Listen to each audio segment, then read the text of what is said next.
Okay, so our sponsors, Dr. Year of Learning, Dr. Paul Koningsberg, in memory of his brother, Dr. Sam Koningsberg, Shimon Reuven ben Labish, and Ed Goldberg's cousin, Nissen Hara, Nissen ben Fardosa.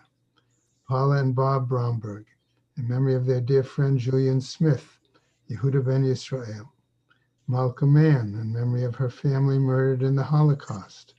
Harav Tzvi Hirsch ben Shlomo Yaakov, Sarah bat Ephraim, Yisrael David ben Harav Tzvi Hirsch, Ephraim ben Harav Tzvi Hirsch, Adia bas Harav Tzvi Hirsch, Miriam bas Harav Tzvi Hirsch, Pesel bas Harav Tzvi Hirsch, Shalom ben Harav Tzvi Hirsch, Shlomo Yaakov ben Harav Tzvi Hirsch, Shmuel ben Harav Tzvi Hirsch. The many friends of Dr. Marvin Blush, Moshe Shalom ben Yitzchak Halevi, the friends of Toby Paris. Have you seen, by the way, Sit Around at all? I saw him last Friday. Yeah. So he is back down then. Yes, I did see him Friday at the Minion. Yeah. Sarah I haven't seen him since. Bat Yisrael Do. Friends of Malka Levi, Malka Bat Yosef. Friends of Avi Gitler, Avram Meir ben Shimon. Cheryl Scher, her children and grandchildren, in memory of her uncle, founding member of BRS, Dr. Israel Brook, Yisrael ben Harav Akiva. And Marcia Federbush and family, in memory of her husband, Dr. Oriel Paul Federbush, Oriel ben Harav Shimon.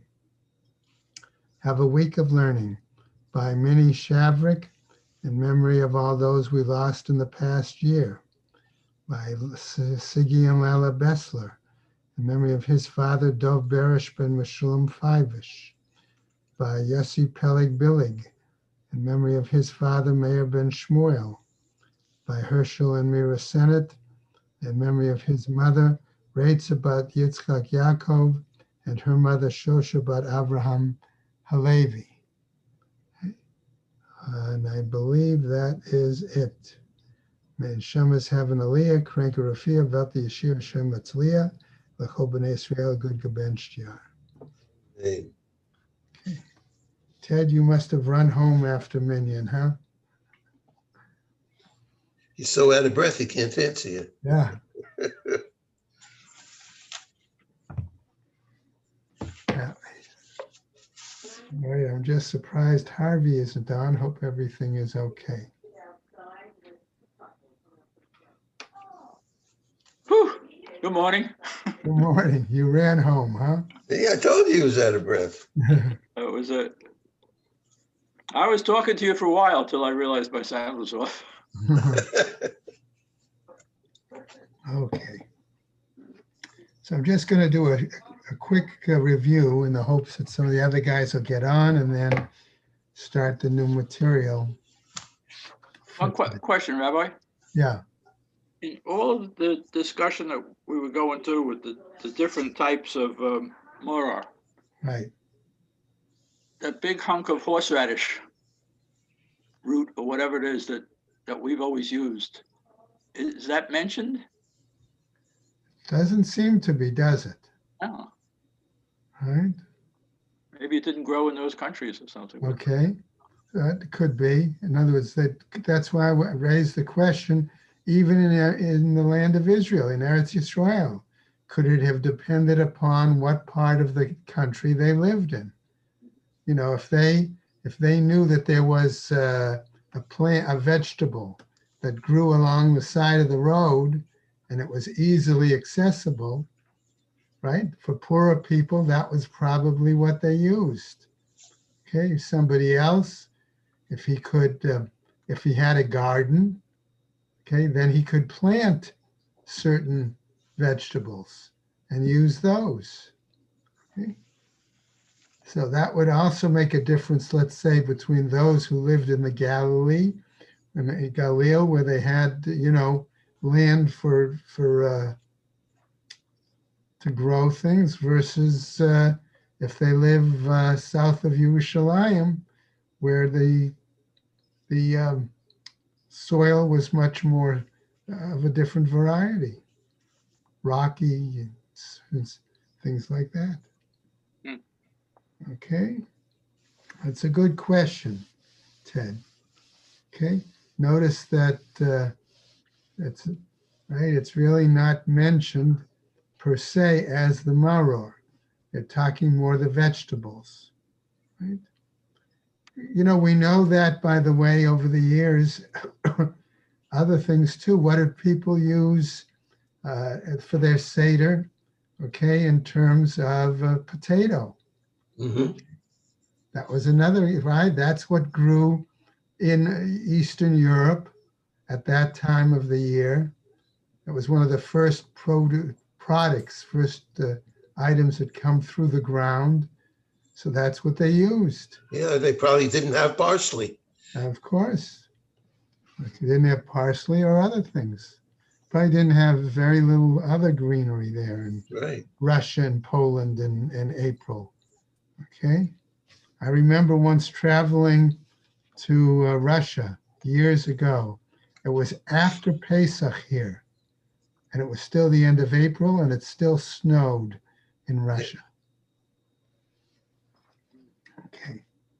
So coming back, using that then as the introduction, Ted, thank you. Okay. We saw that a number of different kinds of vegetables were recommended. And what we saw also was clearly that chazeret was preferred. Okay. Okay. And so then we went on after that, a whole lot of discussion, okay, as to use of chazeret, of other items, things like that. We then came to the Mishnah on Lamed Tet Amud Beis, right?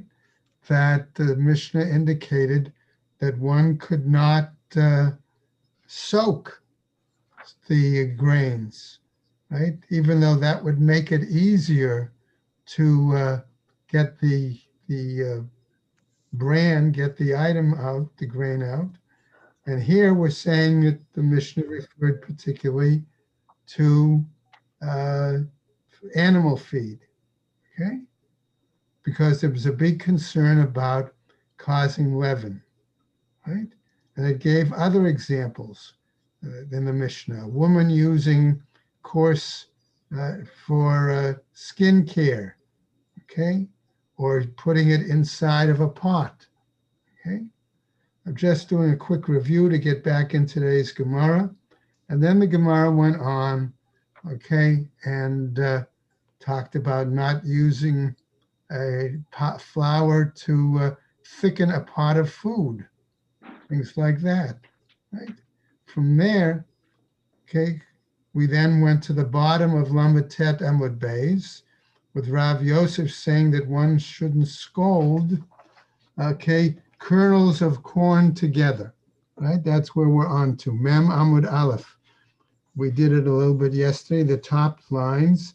Trei chite bahade hadade, using 2 kernels of wheat together. Dilma azle chada v'yadva betzire dechaverta.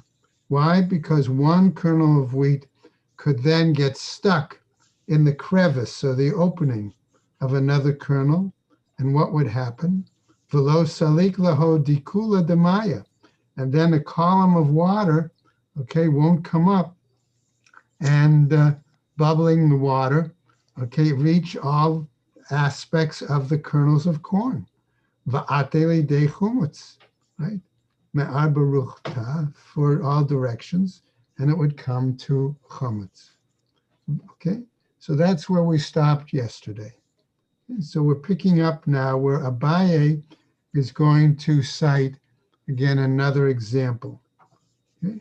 If you're going to say that you're concerned about 2 kernels of wheat being stuck together, okay, and therefore the water not reaching them, and you'll have, as a result, chametz. Abaye says, "Va'amar Abaye." He says also, "Lo lichroch inish trei shibule bahade hadade." That a person, he says here too, cannot singe or roast, okay, even 1 stalk, let's say, or one, okay, of the grain. Okay, here he's saying tre shibole, two stalks of grain, one to another. Why? Dilma nafke maya mehai, perhaps the water, right, will absorb in one stalk and take its leaven and transfer it ubala idach ba'ajilidei chimutz, and bring it in conjunction with the other stalk and therefore cause leaven. Rava rejects this.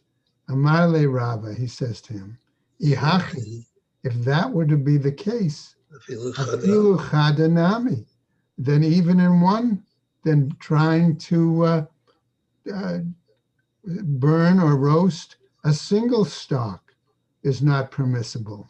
Why? Dilma nafik mehai resha, ubala idach resha. Perhaps, okay, in that process, the grain, the leaven will go out. It will go out from one end, we'll say, of the stalk, and then it will be absorbed in another end, the opposite end of the same stalk, and produce leaven.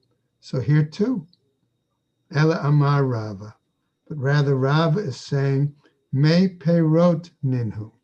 That we're going to, in other words, we're going to consider whatever liquid might come out of the stalks of grain like fruit juice. And therefore, umei perot einan machmitzin. And we therefore say that the fruit juice is not something as a liquid to cause leavening. Okay. Now, v'hadar be'abai mehahu. Okay.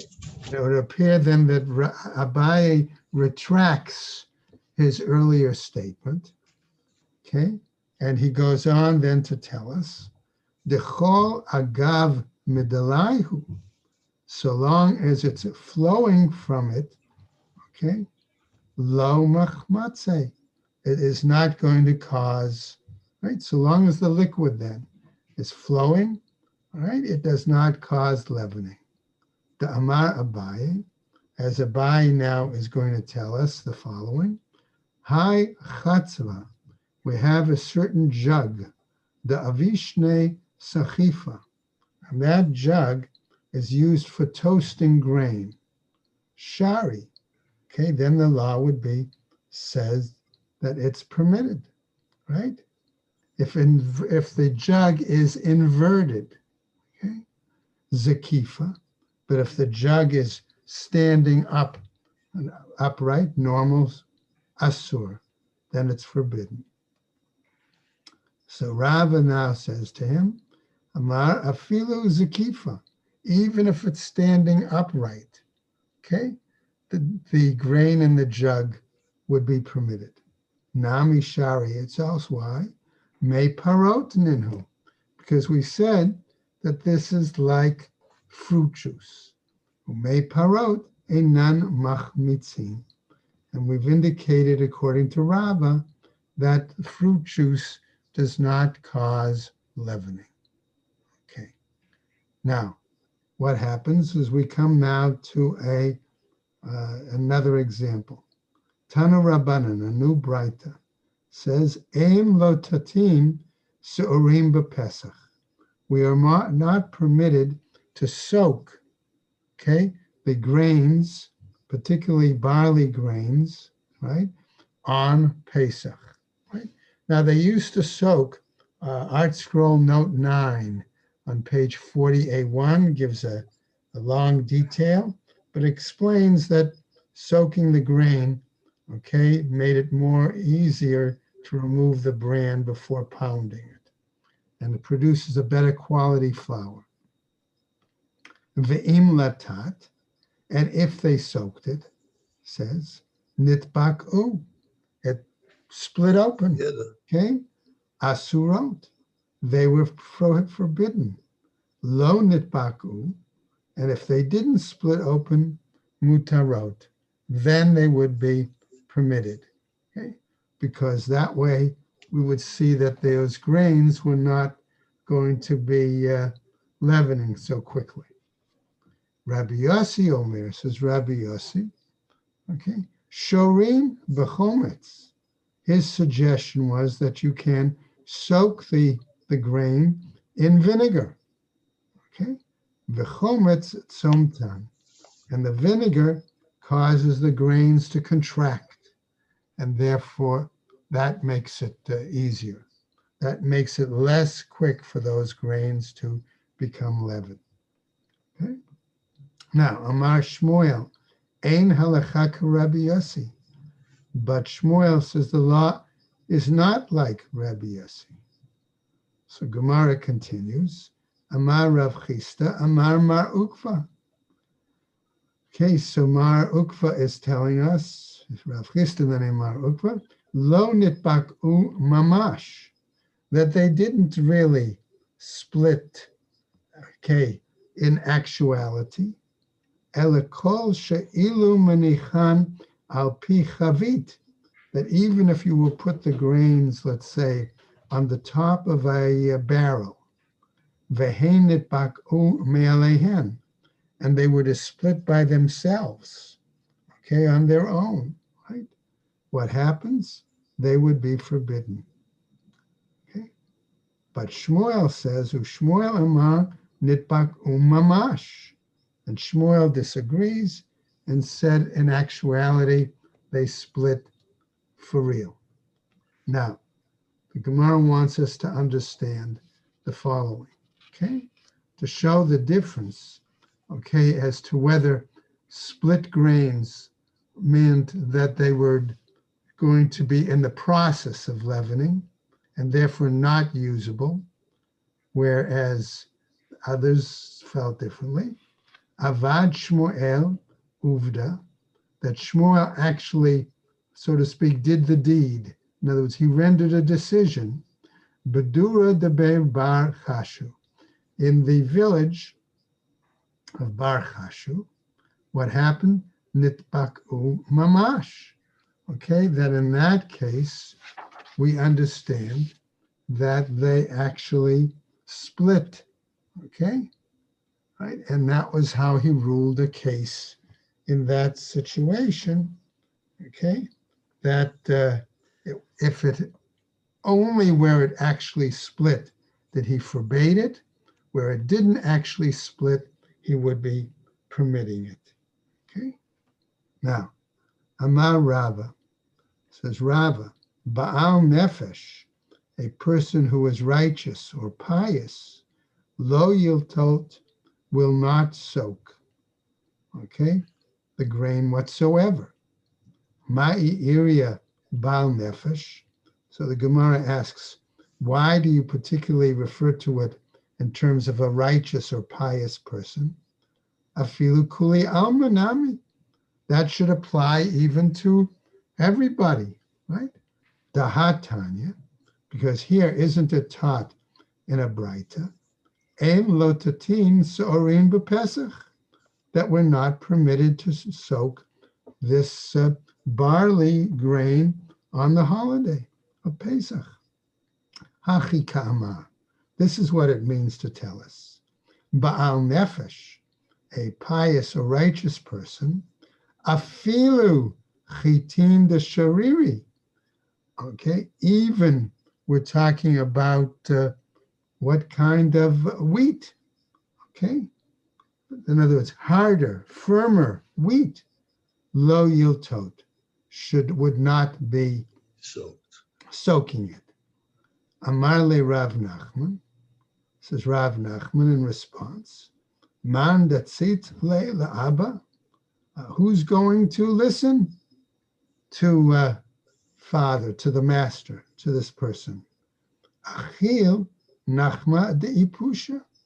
If that's the case, one winds up eating spoiled or moldy bread.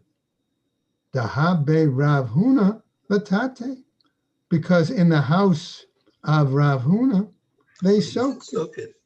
Ube Rabba Bar Avin, and in the house of Rabba Bar Avin, latate, they soaked it. Varava Amar.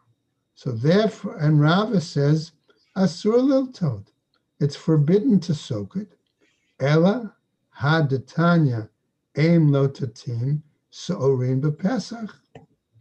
And here, where the Braita teaches that one doesn't soak the coarse bran on Pesach, so'orin hu delo, it's this coarse bran that one doesn't. Ha chite shari. Does this mean then that in regards to grains of wheat, it's permitted? Lo mebaye ka'amar. No, what we're talking about here is a literary style of the Gemara, a lo mebaye style, where you say, if this, certainly not this, namely the following. Lo mebaye chitin. Certainly we don't have to refer to wheat. Kevan de'it beit sire, because the wheat has crevices. Aile baho maya, the water will come into it. Aval sa'are, but regarding the barley, the shi'i, which is smooth, ema shapir dami. I would say there, all the more so that we shouldn't be soaking it. Kamash malan, K comes to teach us that's not the case. Hadar amar Rabba, and as a result, Rabba recanted and came back and said, mutar liltot, that it's permissible to soak. Detanya, as taught in the Braita, yotzin b'pat nikiya v'hadra'ah, that one can fulfill their obligation with a, let's say, a loaf of bread, matzah, whatever the item, whether it's from nikiya, let's call that fine flour, or v'hadra'ah, or refined flour. Okay? Ve'efshar nikiya below latita, and one does not get fine flour without any kind of soaking. Now the Gemara picks up and challenges. Etive Rav Papa l'Rabba. Okay, Rav Papa challenging him and says to him, Hakimachin v'haslatot. If you're talking about really very fine flour, and you're talking about quality refined flour, shel nachrim, that belong to Gentiles, shel kfarim tahorim. If it was purchased in villages, it is tahor, it is pure. V'shel krachim, but if it's that which came from the cities, tme'im, that is going to be tameh, unusable, right? The kfarim mai tama. So from the cities, what's the reasoning? Okay. Lav mishum delo latate. That's it. Isn't it not because they don't soak it? Right? V'kakari le solet. But nevertheless, they call it solet, refined flour. Tirgama akimcha. No, he says, that is what we explain to be fine flour, not refined flour. Now, what happens? Batar denafik, says the Gemara. After Rava left, Rav Papa says as follows, Amar, Ma'itama lo emale meha. What's the reason that I should not tell him the following? The Amar Rabbi Zera, that Rabbi Zera said Amar Rav Yirmiyah, in the name of Rav Yirmiyah Amar Shmuel, in the name of Shmuel, Chitin shel menachot, that the wheat that was used for the mincha offerings, ein lo tatinotam, we do not soak them, v'kakari laho solet, and nevertheless they call that fine flour. As a result, says the Gemara, Hadar Amar Rabba. Rabba came back, in other words, he recanted again and said the following, Mitzvah tot. It seems to be a mitzvah, To soak okay, to soak the grain. Shnei Amar, why? Because it says, Ushmartem et hamatzot, that one should guard or safeguard the matzahs. Okay?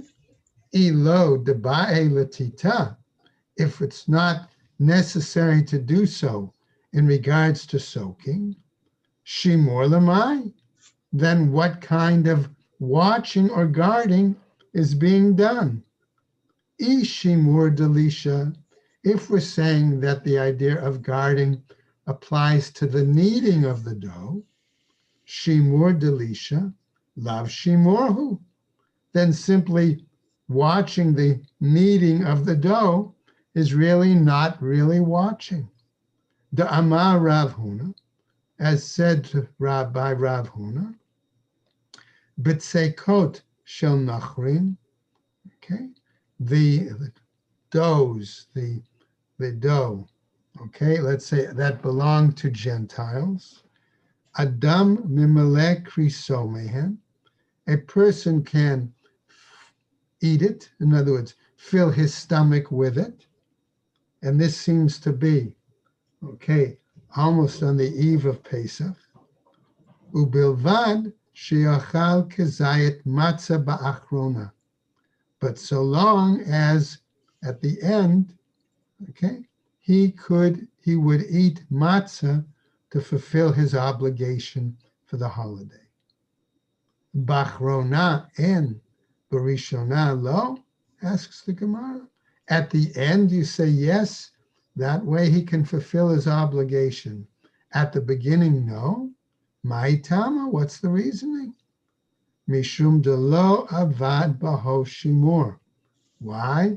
Says Rava, because there was no guarding being done. Excuse me.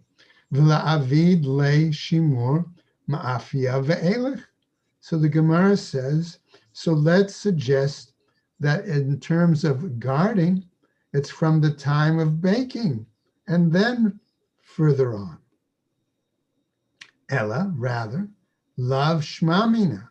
Don't, therefore we learn from this, shimur me'ikara ba'inan, that the guarding we need from initially, from the outset, that's what we need, okay?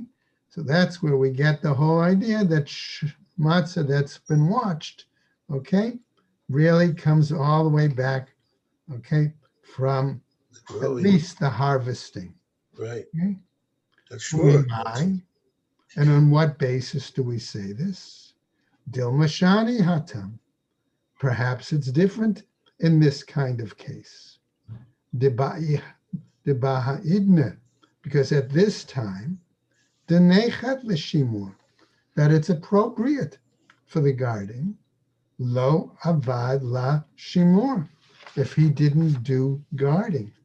Aval hecha debaha'idna denachat l'shimur. But here, in a case where as of that time, the watching applies, avid le shimur, then we say that it was properly watched. Hachinami, here too, the shimur delisha have shimur.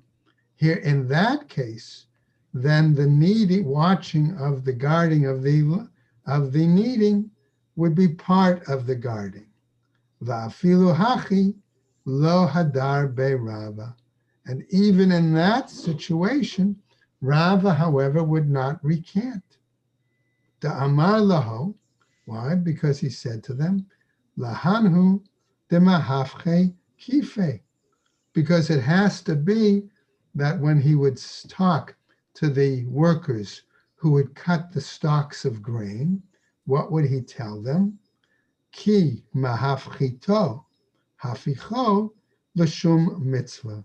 Because when you cut the stalks of grain, you should keep in mind that you're doing it for the purpose of the mitzvah. Okay?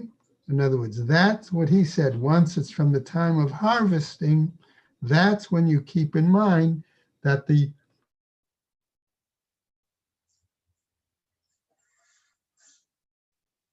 Oh, come on.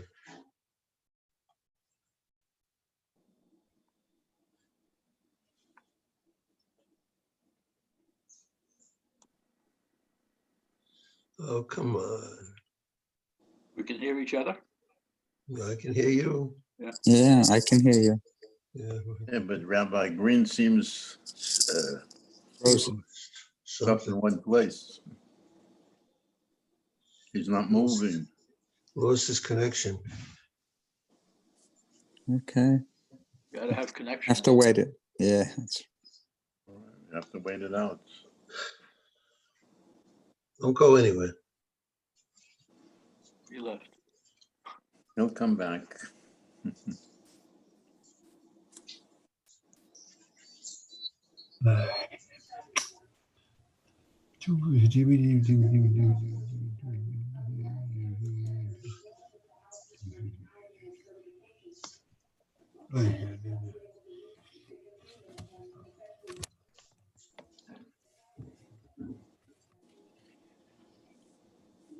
There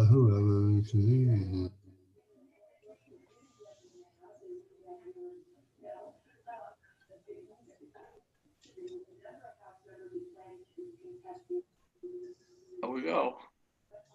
Uh, Welcome back. I don't see him. Okay. No. Now you are. All right. We lost you for a while. Sudden power or something. I don't know. Okay. So this is what, so he would tell them, therefore, that they have to cut the stalks with intent for the mitzvah. Okay? And therefore, hafichol shum mitzvah, alma kasavar shimur me'ikara. And therefore, that tells us that Rava held that it had to be from initially the watching, the guarding. Matchilato va'ad sofo ba'inen, from the beginning until the very end of the process. In other words, from harvesting through to the baking of the matzah. Now, Mar Berei de Ravina, Mar, the son of Ravina, Minakta, okay, Le Ime Ba'arve. Just as an aside, we see that some were very strict in the fact that this particular sage, his mother used to store the grain for him in basins and troughs. So he would have it already, okay, watched over. Okay. Now we get a new story with a slightly different direction. Okay.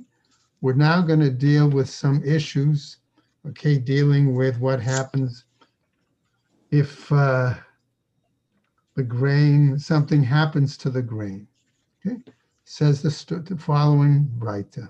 Hahu Arba, there was a certain ship, Dechite, that was full of wheat, the Tav'a Bechishta, and it sunk in the area of Chishta, of a swampy area.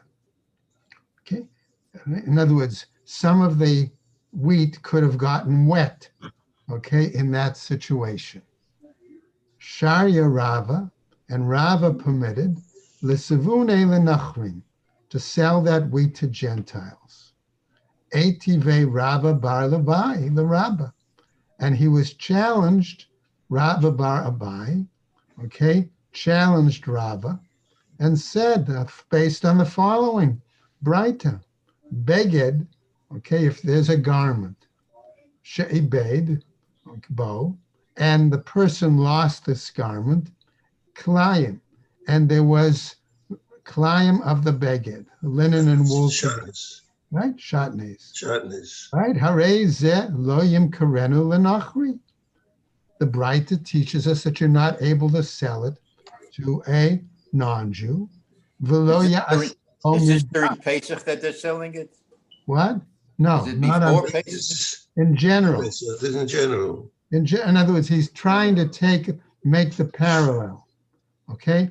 He's trying to argue with Rava, how could you permit the sale of that somewhat wet wheat to Gentiles when we have a Braita that clearly says that if there's a problem with the product as in the case of a garment that is kalayim, that's shatnez, okay, you can't even sell that, or you can't use it for a saddle cloth for a donkey. Lo Okay. ya'aseh bo mirdad lechamor. The grain has, Aval grain to has to be watched. lemei. If the grain has to be watched, it would never be purchased from a Gentile. Right, but he's making a different parallel here. Okay, but what do you do with that garment? You make it into tachrichin. Mhm. Right? Oh, Okay. He says lenachri mai tama. Okay, for Gentile, what's the reasoning? Lo lav mishum dahadar mizvan li Yisrael. Isn't it not because we're concerned that they he can might sell it to a Jew. sell the garment, okay, to a Jew? In other words, implying that here too, aren't we concerned about selling wet wheat that could have become leaven by the Gentile, that he might sell it to a Jew, and the Jew wouldn't know, and they would be over on Bal Yoroi, Bal Yamatzeh at Pesach time. So the Gemara tells us, Hadar Amar Rava, Rava came back and said the following, Lizavinhu kava kava liYisrael. So let him sell it, okay, small amounts, one kav at a time to Jews. Okay. Ki hechi dekalia kame pischa. So long as it can be consumed and finished before the Pesach holiday. In other words, so why? So let the Jew get this wet wheat that if he suspects it could be leaven, let him use it up right away, okay? And then he won't be over on Bayoi Bayamotze. Now, another Braita, okay? Tanu Rabbanan says the Braita. Ein molalin et hakadera b'Pesach. Okay? We don't stir flour into a pot on Pesach. V'harotzeh sheyimlo. Okay, and one who wants to add flour, remember that was often done to thicken a stew, okay? Notain et hakemach, okay? One puts in the flour. V'achar kach notain et hachometz, and afterwards adds the vinegar. Okay? Now, what happens? V'yesh omrim, says the Gemara, and there are those who say, af notain et hachometz, that one puts in the vinegar. Okay? V'achar kach notain et hakemach, and afterwards puts in the flour. Man yesh omrim, who are the yesh omrim? Amar Rav Chisda, Rabbi Yehudahi. According to Rav Chisda, it was Rabbi Yehuda who said this ditzna'n, as taught elsewhere in a Mishnah. Ha'ilfis v'hakdeira. If you have like a fry pan, okay, and a regular pot, a stew pot, she'aviran mirotchin, okay, and you took them off, right, the boiling off the fire while they're still boiling, lo yitain letochan tavlin. One should not put spices into them. Aval notain letoch ha'ke'ara, but one can put into a, let's say, a bowl, or letoch ha'tamchui, or a tureen, okay? Rabbi Yehuda Omer, according to Rabbi Yehuda, l'chol hu notain chutz midavar sheyesh bo chometz v'tzir. He can put it into anything with the exception of the container already having vinegar or brine in it. The Gemara then says, if that's the case, v'nokma Rabbi Yossi. So let us establish, okay, that the opinion is like that of Rabbi Yossi. Ditznan, who taught Rabbi Yossi, says, shorin b'chometz. Okay, v'chometz somtan. Okay, that we can soak Soak it in item in a vinegar vinegar. because the vinegar is going to contract Right. item, Close it up. close it up. Let people layer. Right. What kind of vinegar are we talking about? I thought vinegar was chametz itself. Talking about apple cider vinegar, the one we Probably use? like an apple cider vinegar, as opposed to vinegar made from. Yeah, because that would be chametz itself, and there'll Oil. be no question. Okay. Mhm. Okay. And as So far the- as the apple cider vinegar goes, if it's not chametz, then we're still worried about what its effects on other. Yeah. Yeah. Will the item cause something else to leaven? Okay. Ki ashma'in and lay the Rabbi Yossi. Okay. So what happens when we hear, right?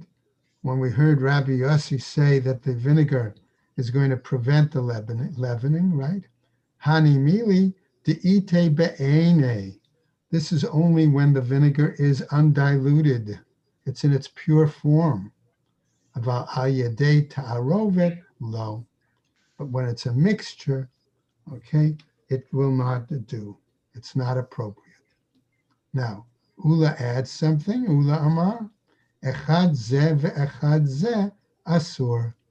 According to Ula, both this kind of vinegar and that kind of vinegar is forbidden. Okay. Right. And so, Mishum, why? Because of a verse, Lech lecha amrina nazira, sechor lekarma lo tikrav. When we warn a Nazirite, okay, not to go through the vineyard. Why? Because we're concerned lest something happen, right? That he be tempted, lest something happen. So here too, okay, according to Ula, we sort of make a siyag on this and we don't permit, okay, whatsoever the use of the flour into a pot, okay, in this case. However, the Gemara tells us as follows. Hold on. Okay. Rav Papi, on the other hand, Shari le leburdike the Bei Reish Galuta, that Rav Papi permitted the cooks of the house of the Reish Galuta, lemamcha kedera bechasisi. He permitted them to mash roasted grains, okay, to make a kind of, to thicken a pot with the mash of roasted grains, oven-dried grains. Amar Rava, Ika Dashari, Ki Hai Milta. Okay. Is there anyone who would permit such a thing? Beduchta deshchiche avdei.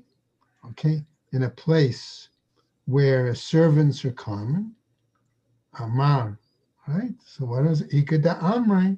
There are others who say, Rava Gufa, Mache la Kidra Bechasisi, that Rava himself mashed, okay, these roasted grains, okay, and mixed them to use them to thicken a pot, okay, with flour.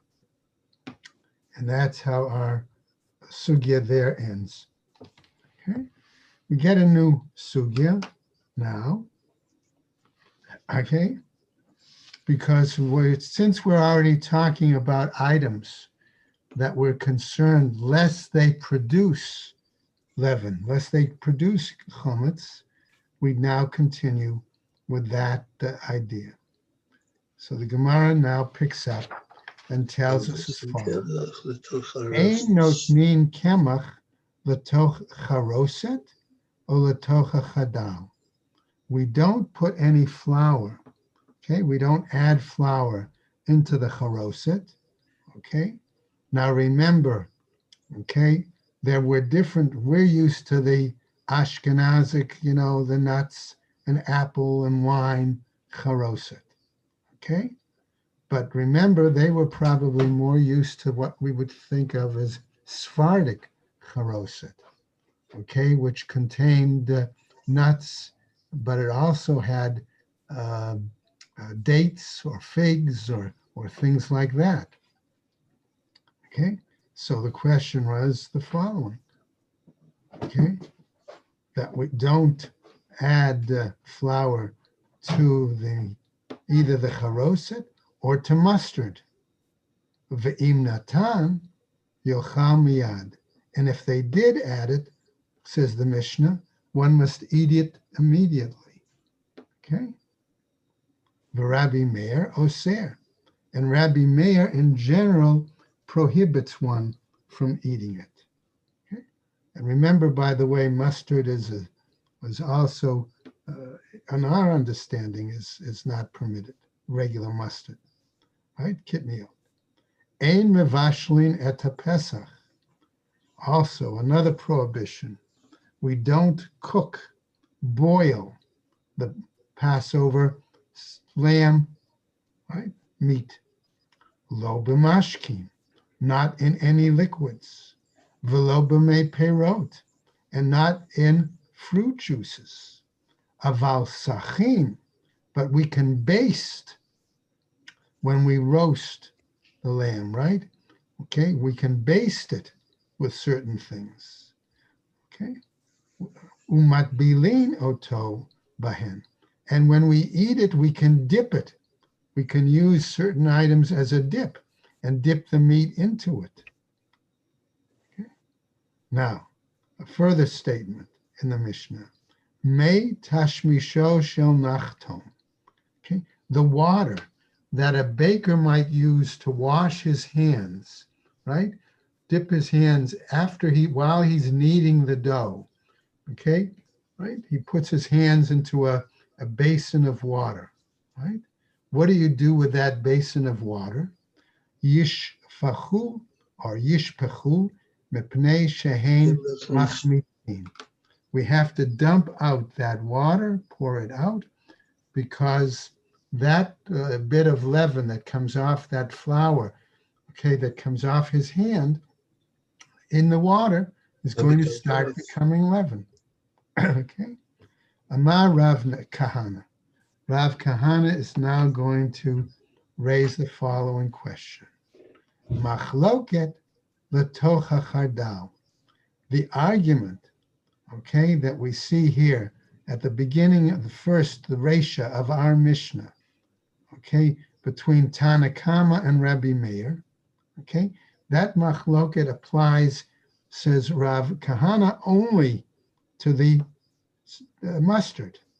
Aval letoch charoset, but according to regarding the charoset, divrei hakol yisaref miyad. Everybody is in agreement that it has to be burned immediately. V'tanya nami hachi, and we have a braita that seems to teach this. Ein notnin kemach letocha charoset, that tells us that we don't put flour into the charoset.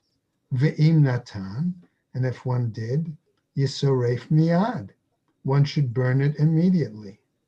Letocha chardal, but putting it into mustard, Rabbi Meir omer yisoref ma'ad. Rabbi Meir says one should burn it immediately.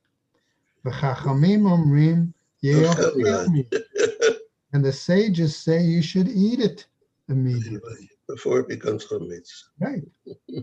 Amar Rav Huna, Bereda Rav Yehuda, Amar Rav Nachman, Amar Shmuel. Halacha kedivrei chachamim. And the sages say that it is according to the view of they say it's according to the view of the sages. Now, what happens? Amar le Rav Nachman, Bar Yitzchak le Rav Huna, Bereda Rav Yehuda. So he asks the following to Rav Yehuda, and we'll just go over it just a tiny bit. Acharoset ka'amar. In regards to the master's statement referring to the charoset, o achadal ka'amarma, or was it really on the mustard? Amarle lamai nafkamina. What's the difference, he says. Liderav kahana. Okay, according to Rav Kahana's statement, the Amar Rav Kahana, machloket latocha chardal, that the argument was regarding the mustard. Aval latocha charoset, divrei hakol yisaref miyad.